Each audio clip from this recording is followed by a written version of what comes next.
ədədlər çoxluğuna daxil olan tam ədədlərin sayını soruşur. Öncə bu 2-nin qüvvətində olan kvadrat 3 ədədini mənfi x kvadratı minus 2x çıxılsın 1 üstəgəlsin 6 şəklində yazsaq və onda almış oluruq ki, x çıxılsın 1-in mötərizə kvadratı üstəgəlsin 6.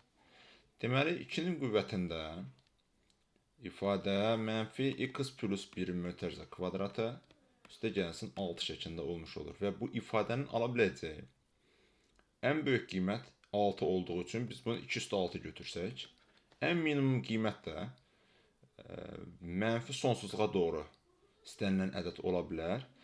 Lakin 2-nin qüvvəti olduğu üçün alacağı qiymət 0-dan aşağı düşə bilməz. Onda deməli biz bunu bu şəkildə yaza bilərik. 0 daxil deyir, çünki 0 ala bilməz. Üstü funksiya heç vaxt 0 ola bilməz. Digər isə kök altında olduğu üçün kök altında 2 üstə 6.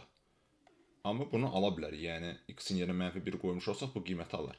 Deməli, onda düzgün cavabımız 0 və 8 parçası olmuş olur. Yəni, burada daxil olan ədədlərin, tam ədədlərin sayı 8-ə bərabər olmuş olur. Düzgün cavab A variantı.